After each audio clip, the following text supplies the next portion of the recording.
ওম নমঃ শিবায়। নমস্কার, আমি জুই। আর চলে এসেছি আপনাদের কাছে ভগবত ভক্তি মার্গের আরও একটি নতুন অধ্যায় আলোচনা নিয়ে। তাহলে চলুন আর দেরি না করে আজকে আমরা শিবপুরাণ নিয়ে আলোচনা করি।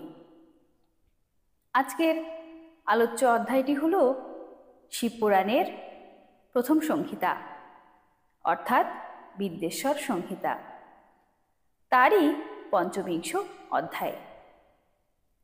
রুদ্রাক্ষ ধারণের মহিমা এবং তার বিবিধ পার্থক্যের বর্ণনা। সুতদেব বললেন, মহাপ্রাজ্ঞ মহামতে শিবরূপ শৌনক।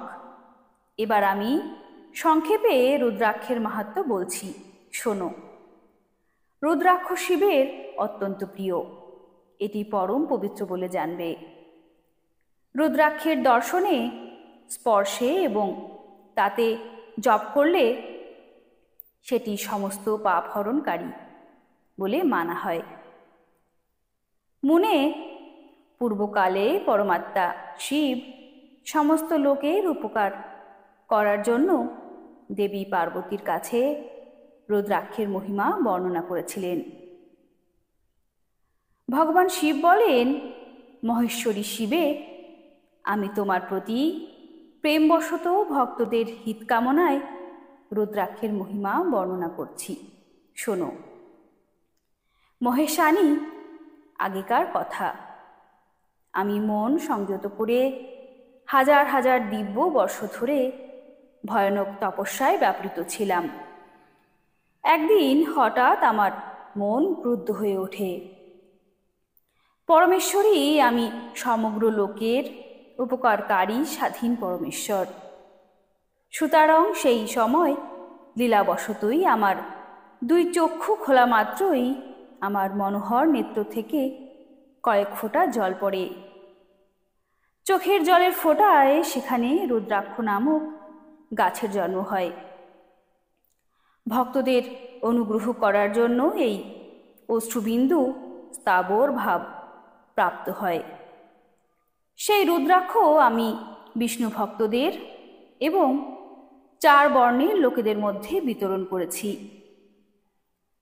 পৃথিবীর গৌড় দেশে আমি আমার প্রিয় রুদ্রাক্ষকে উৎপন্ন করেছি। মথুরা, অযোধ্যা, লঙ্কা, মলায়াচল, সহ্যগিরি, কাশী এবং অন্য দেশেও এর অঙ্কুর উদ্গত হয়েছে। এই উত্তম রুদ্রাক্ষ অসহ্য পাপসমূহ ভেদকারী এবং শ্রুতির প্রেরক। আমার আদেশে এটি ব্রাহ্মণ, ক্ষত্রিয়, বৈশ্য ও শূদ্রের জাতিভেদে এই পৃথিবীতে সৃষ্টি হয়েছে। রুদ্রাক্ষের আরেকটি জাতি হল শুভাক্ষ। এই ব্রাহ্মণ ইত্যাদি জাতির রুদ্রাক্ষের বর্ণ শ্বেত, রক্ত, পীত এবং কৃষ্ণ বলে জানবে। মানুষের বর্ণ অনুসারে নিজ জাতির রুদ্রাক্ষই ধারণ করা উচিত। ভোগ ও মোক্ষ আকাঙ্ক্ষাকারী 4 বর্ণের লোক এবং বিশেষত শিব ভক্তদের শিব পার্বতীর প্রসন্নতার জন্য রুদ্রাক্ষের ফল অবশ্যই ধারণ করা উচিত। আমলা ফলের মতো যে রুদ্রাক্ষ, তাকে শ্রেষ্ঠ বলা হয়। যা কুলের সমান তাকে বলা হয় মধ্যম শ্রেণীর, আর যেটি ছোলার মতো তাকে নিম্নকোটির মধ্যে গণ্য করা হয়। এবার তার উত্তম ভাব যাচাই করার অন্য একটি উত্তম প্রক্রিয়া বলা হচ্ছে। এর উদ্দেশ্য হল ভক্তদের হিতকামনা। পার্বতী, তুমি ভালো করে প্রেম ও ভক্তি সহকারে এই বিষয় শোনো। মহেশ্বরী, যে রুদ্রাক্ষ কুলের মতো হয় তা ছোট হওয়া সত্ত্বেও পৃথিবীতে উত্তম ফল প্রদানকারী এবং সুখ সৌভাগ্য বৃদ্ধিকারী হয়। যে রুদ্রাক্ষ আমলা ফলের মতো হয় তা সমস্ত অরিষ্ট বিনাশকারী হয় এবং যা গুম্ফা ফলের মতো অত্যন্ত ছোট, তা সমস্ত মনোরথ এবং ফলের সিদ্ধিকারী হয়। রুদ্রাক্ষ যত ছোট হয় ততই বেশি ফল প্রদানকারী হয়। এক একটি বড় রুদ্রাক্ষের থেকে এক একটি ছোট রুদ্রাক্ষের 10 গুণ অধিক ফল প্রদান করে বলে বিদ্বানেরা জানিয়েছেন। পাপনাশ করার জন্য রুদ্রাক্ষ ধারণ করা আবশ্যক। এটি অবশ্যই সমস্ত অভীষ্ট মনোরথের সাধক, সুতরাং এটি নিশ্চয়ই ধারণ করা উচিত। পরমেশ্বরী জগতের মঙ্গলময় রুদ্রাক্ষ মালা যেমন ফল প্রদান করে, অন্য কোনো মালা তেমন ফলপ্রদায়িনী দেখা যায় না। দেবী সমান আকার বিশিষ্ট, মজবুত, স্থূল, কণ্ঠকযুক্ত এবং সুন্দর রুদ্রাক্ষ অভীষ্ট পদার্থের দাতা এবং যা সর্বদা ভোগ ও মোক্ষ প্রদানকারী। যাকে পোকায় দূষিত করেছে, ক্ষতযুক্ত, দানে দানা নেই, যা পূর্ণ গোল নয়, এই রূপ রুদ্রাক্ষ ত্যাগ করা উচিত। যে রুদ্রাক্ষে সুতো পরাবার ছিদ্র থাকে তাকে উত্তম বলা হয়। মানুষ যত্ন করে যাতে ছিদ্র করেছে সেটি মধ্যম শ্রেণীর। রুদ্রাক্ষ ধারণ মহাপাপনাশী হয়। এই জগতে 1100 রুদ্রাক্ষ ধারণ করে মানুষ যে ফল পায় শত শত বৎসরেও তা বর্ণনা করা যায় না। ভক্তিমান ব্যক্তি 550 রুদ্রাক্ষ দানার সুন্দর মুকুট তৈরি করে মাথায় ধারণ করবে। 360টি রুদ্রাক্ষ লম্বা সুতোয় গেঁথে এক মালা তৈরি করবে। তেমনি 3টি মালা করে তার যজ্ঞোপবীত তৈরি করে ভক্তিমান ব্যক্তি তাকে ধারণ করবে। এরপর কোনো অঙ্গে কত রুদ্রাক্ষ ধারণ করা উচিত তা জানিয়ে সুতদেব বললেন, মহর্ষিগণ ঈশান মন্ত্র দ্বারা মাথায়, তৎপুরুষ মন্ত্র দ্বারা কানে এবং অঘোর মন্ত্র দ্বারা গলায় ও হৃদয়ে রুদ্রাক্ষ ধারণ করা উচিত। বিদ্বান ব্যক্তি 2 হাতে অঘোর বীজ মন্ত্র দ্বারা রুদ্রাক্ষ ধারণ করবেন। উদরে বামদেব মন্ত্র দ্বারা 15টি রুদ্রাক্ষের মালা ধারণ করবে, অথবা অঙ্গসহ 5 বার প্রণব মন্ত্র জপ করে রুদ্রাক্ষের 3, 5 বা 7টি মালা ধারণ করবে, অথবা মূল মন্ত্র নমঃ শিবায় দ্বারা সমস্ত রুদ্রাক্ষ ধারণ করবে। রুদ্রাক্ষ ধারণকারী ব্যক্তি তার দৈনন্দিন আহারে মদ, মাংস, রসুন, পেঁয়াজ ইত্যাদি ত্যাগ করবে। গিরিরাজ নন্দিনী উমে ব্রাহ্মণদের শুধু শ্বেত রুদ্রাক্ষই ধারণ করা উচিত। ঘন লাল রঙের রুদ্রাক্ষ ক্ষত্রিয়দের জন্য হিতকর বলা হয়েছে। বৈশ্যদের জন্য প্রত্যহ বারংবার হলুদ রুদ্রাক্ষ পরা আবশ্যক এবং শূদ্রদের কালো রঙের রুদ্রাক্ষ ধারণ করা উচিত। এটি বেদোক্ত মার্গ। ব্রহ্মচারী, বানপ্রস্থ, গৃহস্থ ও সন্ন্যাসী সকলের নিয়মপূর্বক রুদ্রাক্ষ ধারণ করা উচিত। অত্যন্ত পূর্ণ বলে এটি ধারণ করে সৌভাগ্য লাভ হয়। উমে প্রথমে আমলার মতো এবং পরে তার থেকে ছোট রুদ্রাক্ষ ধারণ করবে, যা রুগ্ন, যাতে দানা নেই, যাতে পড়ার উপযুক্ত ছিদ্র নেই, যাকে পোকায় কেটেছে, এরূপ রুদ্রাক্ষ মঙ্গলাকাঙ্ক্ষী ব্যক্তিদের ধারণ করা উচিত নয়। রুদ্রাক্ষ আমার লিঙ্গ বিগ্রহ, সেটি ছোলার মতো লঘুতর হয়। সূক্ষ্ম রুদ্রাক্ষকেই সর্বদা প্রশস্ত মানা হয়। সকল আশ্রম, সমস্ত বর্ণ, নারীগণ এবং শূদ্রদের ভগবান শিবের আদেশ অনুসারে সর্বদা রুদ্রাক্ষ ধারণ করা উচিত।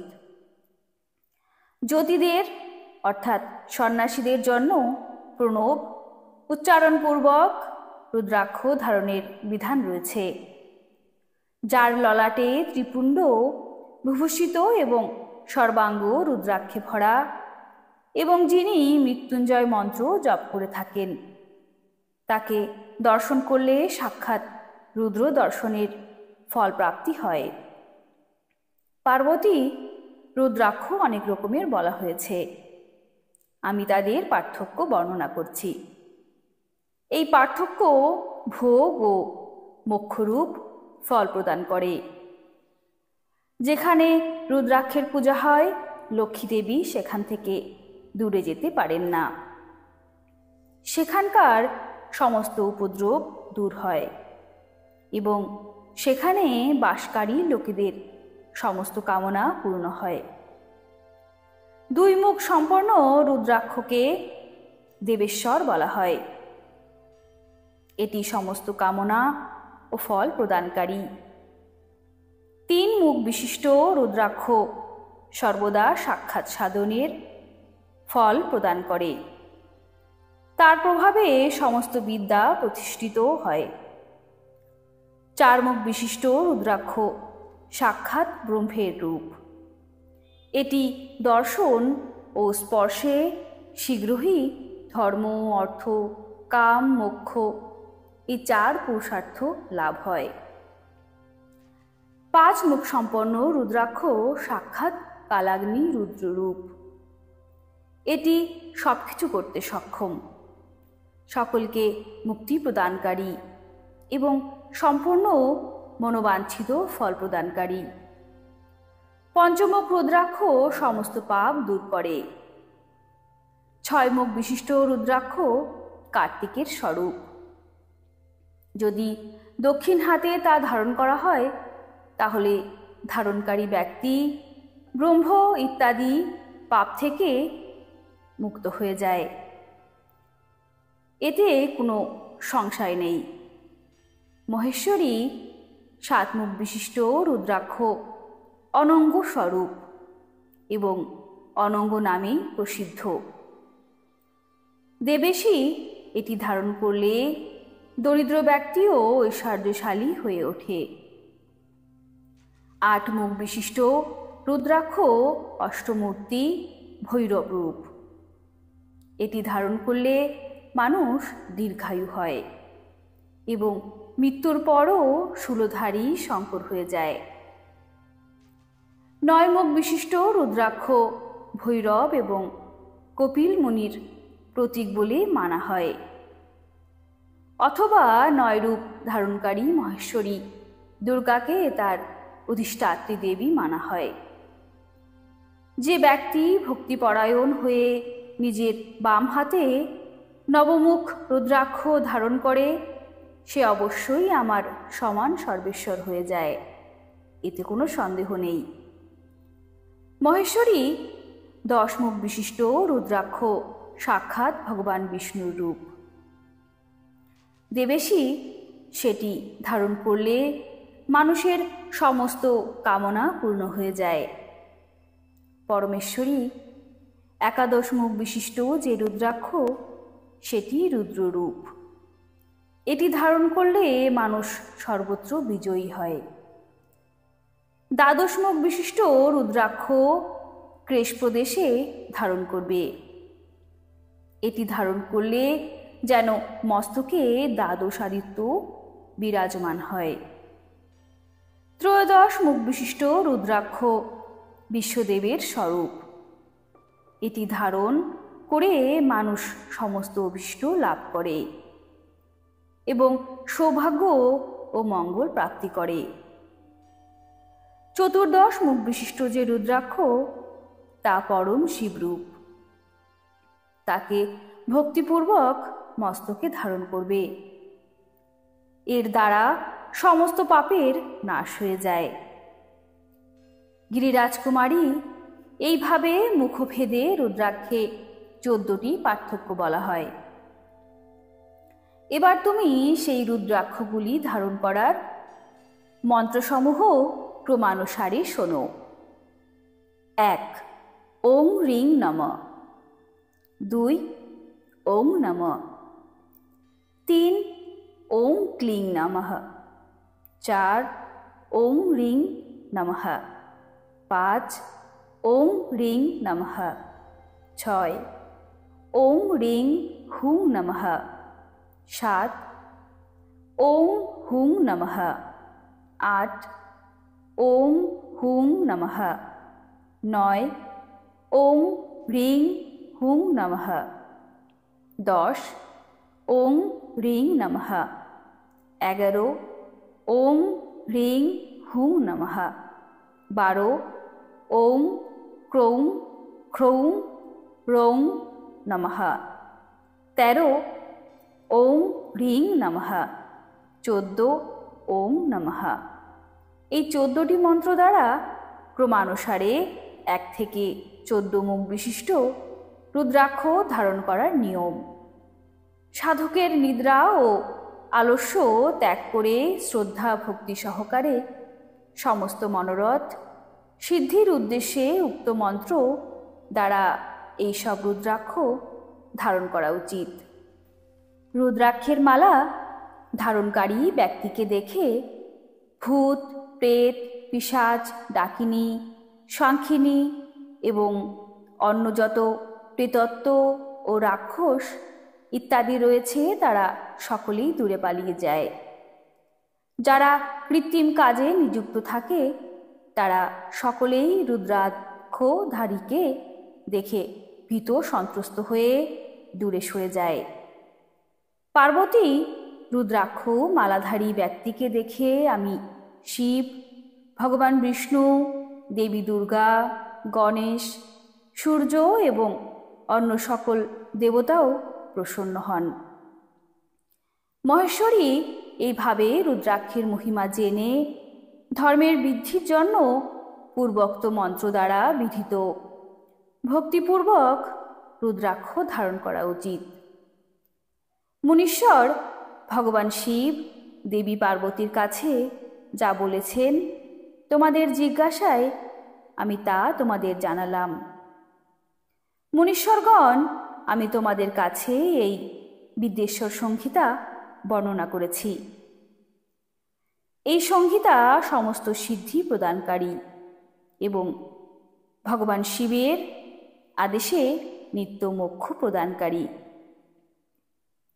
তাহলে অবশ্যই জানাতে ভুলবেন না এই বিদ্যেশ্বর সংহিতার প্রত্যেকটি পাঠ আপনাদের কেমন লাগলো, এবং এই অধ্যায়ের মাধ্যমেই আমরা শিবপুরাণের প্রথম অধ্যায় শেষ করলাম। ভিডিওটি যদি ভালো লাগে অবশ্যই লাইক করবেন এবং কমেন্টে হর হর মহাদেব লিখবেন। দেখা হবে পরের ভিডিওতে এবং একটি নতুন অধ্যায়ের সাথে। আর হ্যাঁ, আপনি যদি আমার চ্যানেলে নতুন হয়ে থাকেন আর ভিডিওটি যদি ভালো লাগে তাহলে অবশ্যই চ্যানেলটিকে সাবস্ক্রাইব করবেন, যাতে আমরা এই ভক্তিমূলক যাত্রায় আরও এগোতে পারি, আপনাদের আরও নতুন নতুন ভিডিও উপহার দিতে পারি। তাহলে আজকের মতো আসি, ভালো থাকবেন। হর হর মহাদেব। নমস্কার।